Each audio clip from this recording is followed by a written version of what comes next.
Public ba yun? Opo.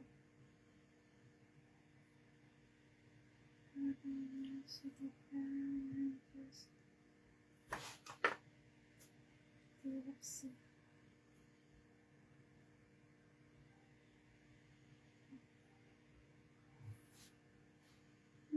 Ayan, ano po? Tama. Nakuha na lang yung sapatos.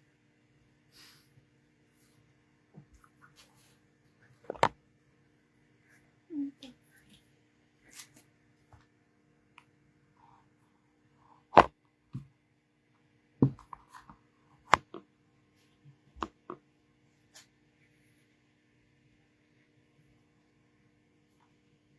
Magandang umaga po mga kapatid sa Panginoon. Welcome po sa ating morning devotion.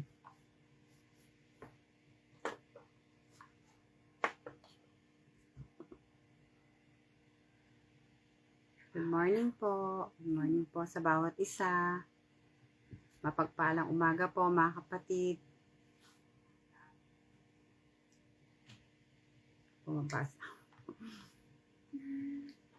Good morning po mga kapatid. Din Gayak.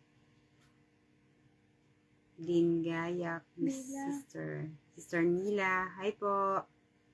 Sister Luz Piminda. Welcome po. Din Gayak. Sige po. Magandang umaga po mga taga saan po kayo, mga DFC Taiwan po ba kayo o mga taga Door of Faith sa Philippines? Welcome po ang bawat isa. Ako po ay si Pastora Jeline ng Door of Faith Dubai, UAE. Daniel po. Brother Daniel, Sally. Sister Sally, good morning po. Magandang umaga po. Noveleta po. Ang noveleta po ba ay Cavite? Sister Luz Viminda. Araceli, May. Good morning po. Hindi po, medyo marami na pong, opo, tama. Parang naaalala ko po yung lugar na yan. Salamat po sa Panginoon dahil minsan pa ay pinagkalooban niya po tayo na mag-aral ng kanyang salita. Sama-sama po uli. Kami po ay mga taga United Arab Emirates. Meron po tayong churches dito. Nais ko lang pong ipaalam sa inyo. Baka po meron kayong kaibigan o kaanak na naririto sa UAE.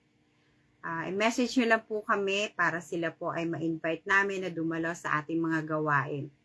Lalo na po kung sila po ay napanimulan ng nakarinig ng salita ng Diyos sa Philippines at naririto sila at nais natin sila ay makapagpatuloy sa Panginoon, ay dalhin po natin sila. Pagpalang umaga po, Sister Malu Custodio. Praise God. God bless po sa DFC UAE. Sige po, bago po tayo magpasimula ay aawitan po muna natin ang ating Panginoon. Medyo oldies po aking napiling awitin, pero umaasa po ako ang iba ay kahit paano narinig nyo na to. DFC Ginoong Sanay, Binangonan, Rizal, Talim Island. Wow, Talim Island.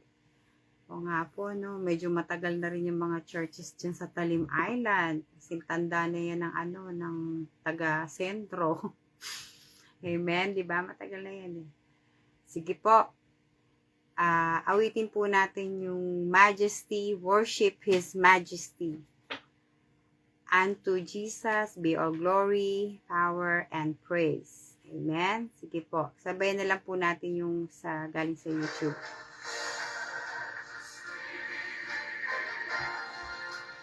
Worship His Majesty. Unto Jesus be all glory, honor, and praise.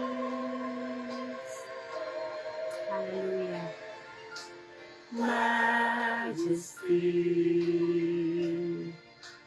kingdom authority, Lord from his throne and to his own, his anthem raise. Hallelujah. So exalt,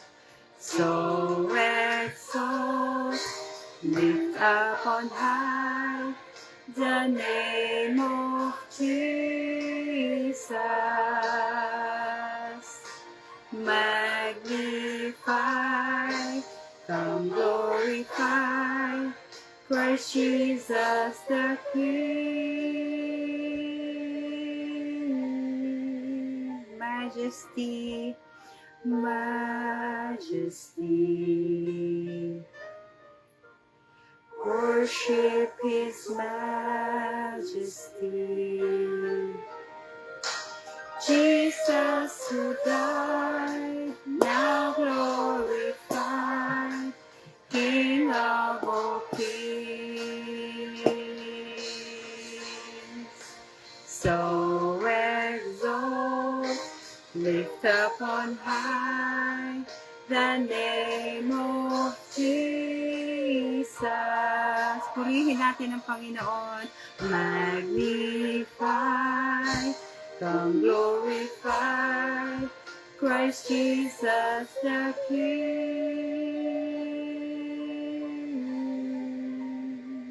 Majesty, majesty, worship his majesty. Jesus who died, now glorified, King of all kings.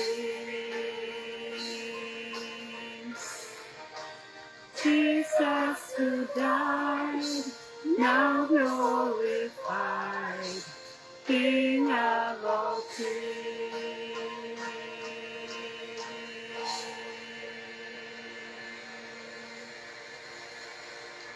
Praise your name. Hallelujah. Salamat sa iyo, Panginoon. Tunay nga, O Diyos, na kung dito sa lupa, meron kaming tinatawag ng mga majesty, Panginoon. Ikaw po ang higit sa lahat ay ang aming majesty, ang kamahal-mahalan, Panginoon. At ikaw po, Panginoon, ay aming sinasamba at pinupuri, Panginoon, higit sa mga kaharian dito sa lupa, Panginoon, sapagkat ang iyong kaharian ay yung nasa langit, O Diyos.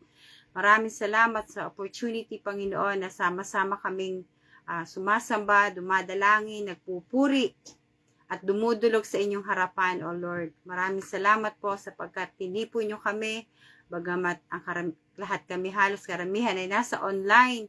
Salamat, Panginoon, sa technology na ito, Panginoon, where we are gathered together, Panginoon, upang sumamba sa inyo, bagamat hiwa-hiwalay kami, ay pinagbubuklod mo kami ng iyong spirito, O God. Salamat po, O Diyos, sa bawat isa na kasama namin sa pag-aaral na ito. Lord, we pray na ang bawat isa, Panginoon, ay pakalinisin nyo sa mga kasalanan, Panginoon, na aming nagawa o inisip o sinabi, Panginoon, intentional man o hindi, Panginoon. Hayaan mo na ang bawat isa sa amin ay patuloy niyong pakabanalin, Panginoon, sa aming paglilingkod sa inyo at sa aming pagsusumika, Panginoon, na patuloy makapaglingkod at patuloy, Panginoon, sa gitna ng aming kaabalahan sa buhay na ito ay hayaan mo, O Diyos, na manatili na ang aming prioridad ay masamba ka namin, Panginoon, sa Spirit katotohanan.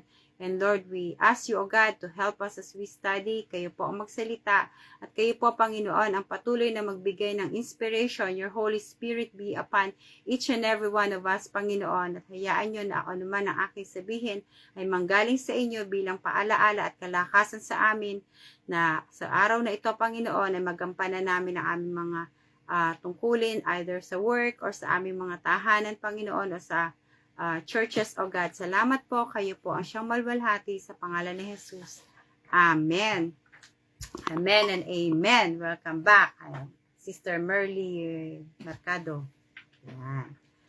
Salamat po sa Panginoon dahil parang last month lang din ay nakakapag-devotion ako. Si Sister Daisy, isang kasama namin dito. Salamat po sa Panginoon na patuloy po yung ibinibigay na pagkakataon. Amen. Sa atin ng Panginoon, isa pong malaking pribilehiyo. Ang ating pong pag-aaralan ay matatagpuan natin sa Filipos 1:6.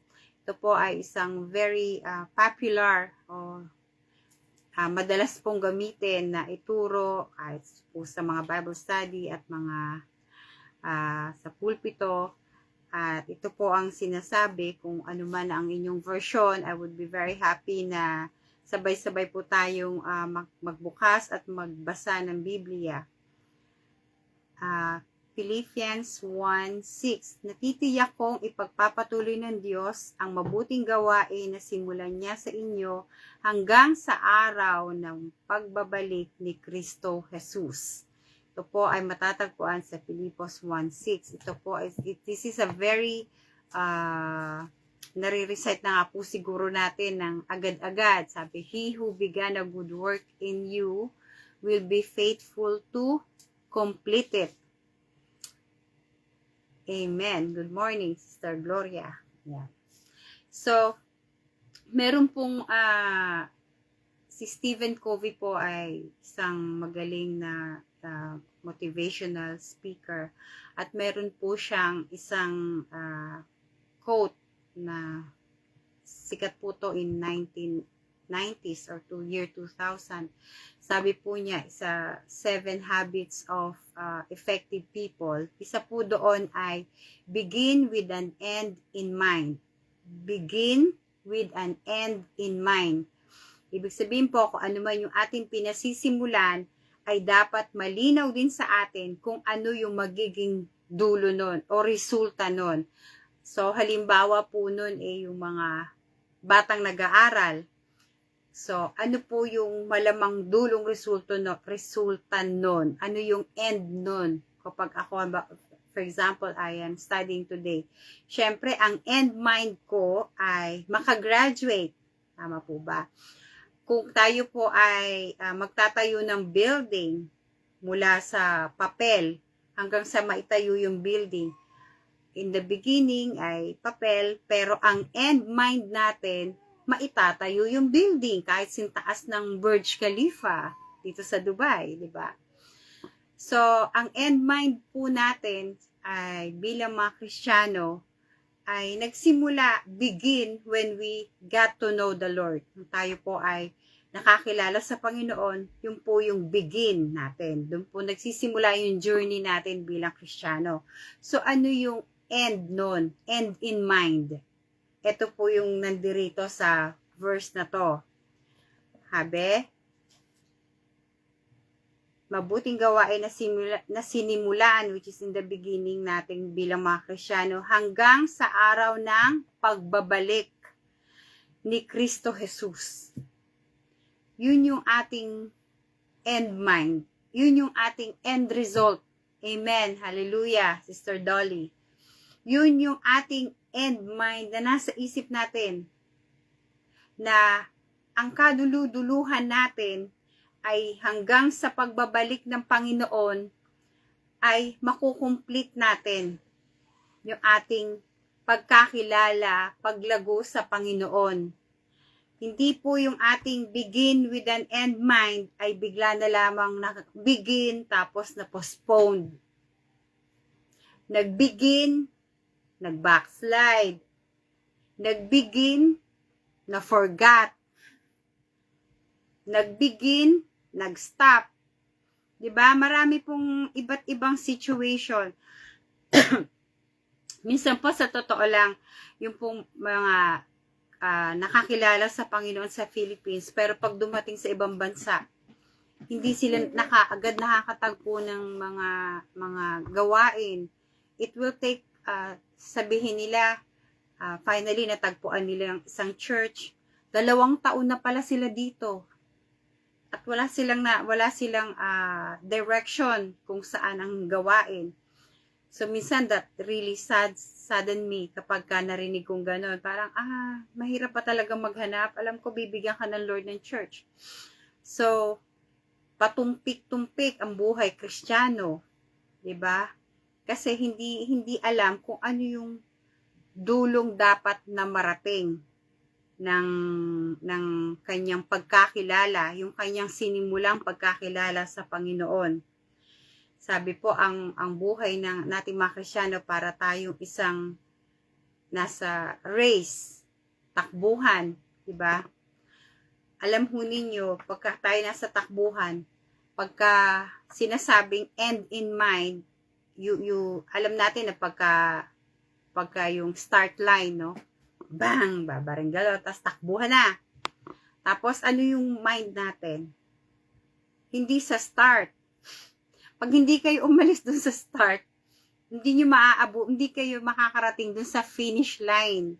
So, ang mind natin, as we start running our journey in the Lord, ay makarating tayo sa finish line. Tama po ba?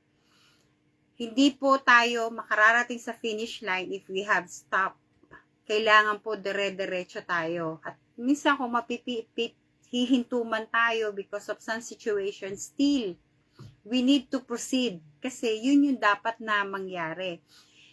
Ang masaklap ay yung hindi ka na, your eyes is not focused on the finish line. Instead, gusto mong bumalik sa beginning, yung starting line na tinatawag pagka po kayo ay nasa race. So, in such a way, makikita po natin na merong mga benefit o ano ba tawag dyan? Pakinabang. Yan. Kapag ka po tayo ay diligently na sumusunod. Sabi po, minsan daw po, merong isang tao na nawawala yung kanyang susi sa kotse. Ayan. Sabi niya ganon, naku, paano ko kaya hanapin yung susi sa kotse? So, humanap siya ng katulong sa paghahanap ng kanyang susi. And then, sabi sa kanya, gawa ka ng square-square. O pagka nahanap, sinubukan mo nang hanapin dyan at wala dyan, hanap ka na naman dito sa kabila. Hanap ka na naman dito sa kabila hanggang sa makita mo. Kaya lang, hanggang sa maubos niya na yung buong area ng pinaghahanapan niya, ay hindi niya nakita. Pagkatapos, sabi sa kanya, para sipagin ka maghanap, ay mabuti pa, premiuhan mo yung sarili mo kapag nabuksan mo na yung bawat area ulit, ay price mo yung sarili mo, halimbawa chocolate, ganyan. Kasi hindi pa rin po nila nakita. Sabi nung mga nanunood sa kanila, saan ka ba huling nagpunta bago mo nawala yung susi? Sabi niya, doon. Saan? Doon. Bakit dito ka naghahanap? Bakit dito mo hinahanap? Doon mo naman pala nawala. Kasi dito maliwanag doon madilim. So, makikita natin yung searching niya ay wala sa hulog, wala sa direksyon. Convenience ang hanap niya. Ayaw niya doon maghanap kasi doon madilim. Pero doon niya nawala. Alam ho ninyo, minsan ganyan yung buhay nating mga Kristiyano. Ayaw natin doon sa kung saan mahihirapan tayo. Ayaw natin doon sa may mga challenges yung pamumuhay natin. Gusto natin kung saan madali. Dito maliwanag dito lang ako. Kahit alam mong doon mo nawala. Yung buhay Kristiyano natin, alam mo na yun ang makakabuti. Alam mo ang pananatili sa gawain na makakabuti. Alam mo ang paglilingkod sa Panginoon ang makakabuti. Pero mas pipiliin pa rin natin minsan yung kung saan mas madali, kung saan yung conveniente. 'Di ba? Sabi po nila sa ating mga Kristiyano, dapat po ay hindi yung convenienteng paglilingkod. Nakakatakot po talaga kapag yung convenient lang, yung effortless ang pagsisimba, hindi po talaga. Ewan ko sa inyo kung sa inyo ay effortless. Dito po sa bahay namin, effort na effort ang pagpe-prepare papunta sa simbahan. May mga bata kami, talagang galing sa trabaho. Alam ho ninyo yan, pag nagtatrabaho, puyat, at talagang kaisa-isang day off mo, talagang masarap sanang maglaba na. O diba, mga nagtatrabaho dyan, alam niyo po, ibig ko sabihin, masarap sanang magplansya na lahat, maglinis na ng buong bahay. Lahat yan papakita ni Taning sa'yo. Na okay na, ngayon ka lang magpapahinga, pahinga ka na lang. Yan. Hindi conveniente. Hindi gagawin conveniente ni Satanas yun para sa'yo, kapatid. Unang-una. Talagang dapat intentional yung ating pagpapatuloy sa Panginoon. Anuman yung balakid na ating dadaanan. Hindi dapat komportable. Alam ho ninyo, merong mga kahit po si Apostle Pablo at kahit yung mga nating mga iba't ibang apostles, how they lived and how they died para sa paglilingkod sa Panginoon, it was never convenient for them. Ngayon nga, sa totoo lang, comfortable. Sana nga po hindi comfortable. Naku, alam ko kahit nagba-Bible study tayo, di ba? Pero galing na tayo sa work. It's never comfortable. Pero yung kasiyahan, pagkatapos mong makadalo, ayan. Tama po ba mga kapatid? Pag oras na pagtagumpayan mo at yung bang practice time, pinuntahan mo pa rin, Bible study, pinuntahan mo. Every after that, ay bibigyan ka ng Panginoon ng pinaka-prize mo. Hindi material yan, yung joy sa puso mo na nando doon yung kasagutan ng Panginoon. Nando doon yung saya na talagang pinagsumikapan mo at nasipa mo ang gawa ng kaaway, sinaway mo at pinaalis mo ang gawa ng kaaway sa iyo. Sabi po dito sa Hebrews, konti na lamang po. Yes po, Sister Sister Merby Salazar. Opo, we are keeping po yung mga prayer requests po. Keep writing po kasi we will pray for that. Ito po sa Hebrews 12, 1-3. Napapaligiran tayo ng maraming tao nagpapatotoo tungkol sa pananampalataya nila sa Diyos. Kaya talikuran na natin ang kasalanang pumipigil sa atin at alisin ang anumang hadlang sa pagtakbo natin.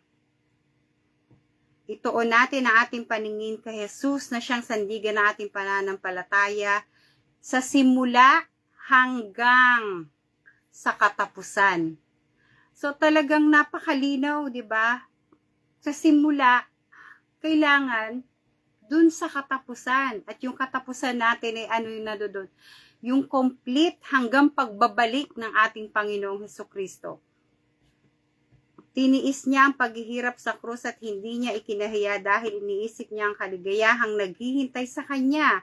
At ngayon nga ay nakaupo na siya sa kanan ng trono ng Diyos. Talagang yung majesty, worship His majesty. Isipin nyo ang mga tiniis na Jesus sa paghihirap sa kamay ng mga makasalanang tao para hindi kayo panghinaan ng loob. Even Jesus began with an end in mind. Even Jesus, tandaan po natin yan. Tiniis niya, nagtiis po siya. Ano po yung end in mind ng ating Panginoong Hesukristo? Siyempre po, yun ay matubos niya tayo. Maibigay niya yung kaligtasan, maibigay niya yung kanyang buhay upang tayo po ang sangkatauhan ay makakilala. At hindi lang po makakilala, it doesn't end there . Sabi nga dito, ano na raw si Jesus ngayon? Ando na siya, nakaupo sa kanan ng Diyos.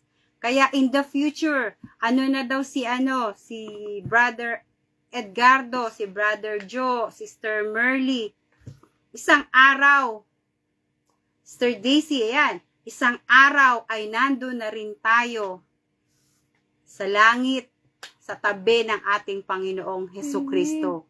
Yun yung end in mind. Every time na meron tayong pagdadaanan, hindi ang end in mind ko ay ganito, ang eternity ay ganito, ang buhay ko sa kabilang buhay ay sa Panginoon, kasama ko ang Panginoon. ganun po yung ating takbo ng kaisipan. Nang sa gayon ay kahit makasalubong tayo ng mga mahihirap na pagsubok, Brother Daniel and Sister Araceli, kahit dumating tayo sa mga mabibigat na pagsubok, ang end in mind natin, no, I will continue, I will not stop, dahil ang end in mind ko, I will be with the Lord in eternity. Sa langit na bayan, doon ako.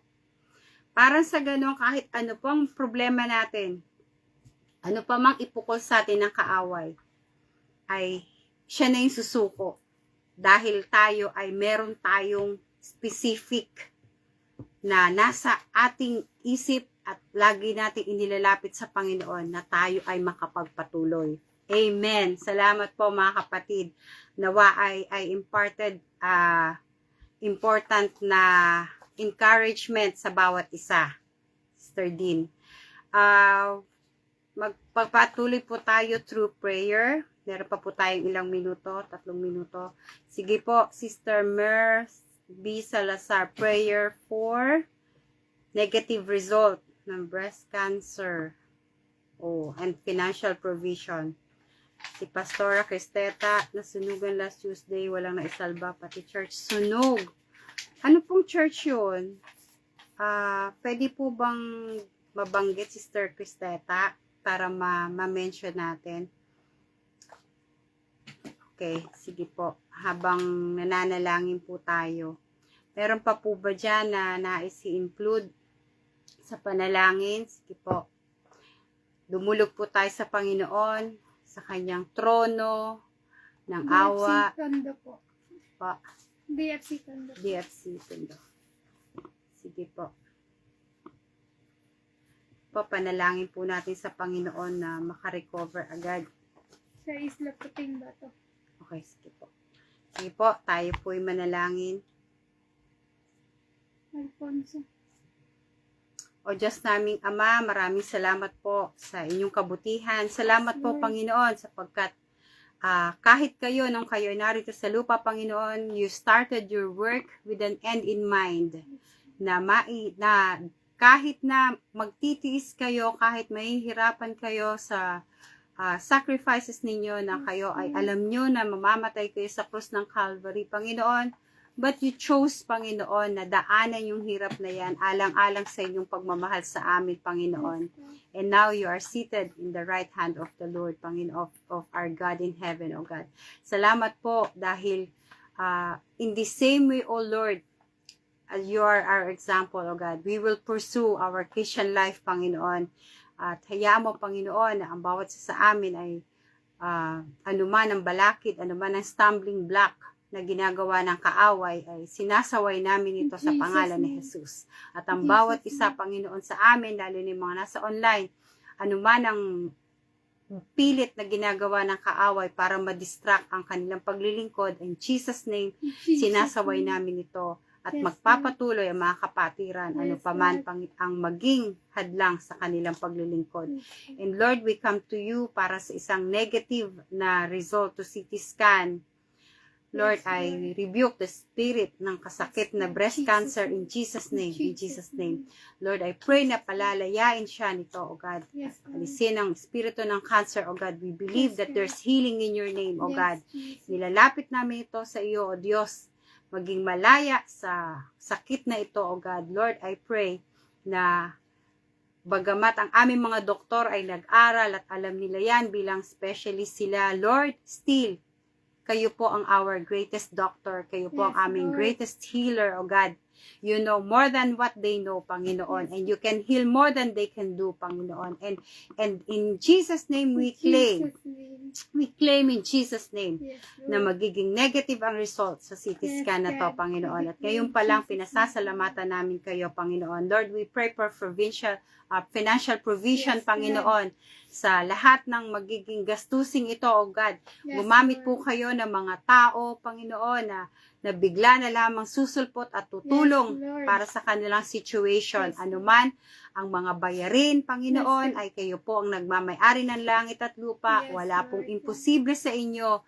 Kayo po ang siyang magpo-provide magbabayad for medicines, magbabayad sa mga doctors, kung ano man, Panginoon, ang way.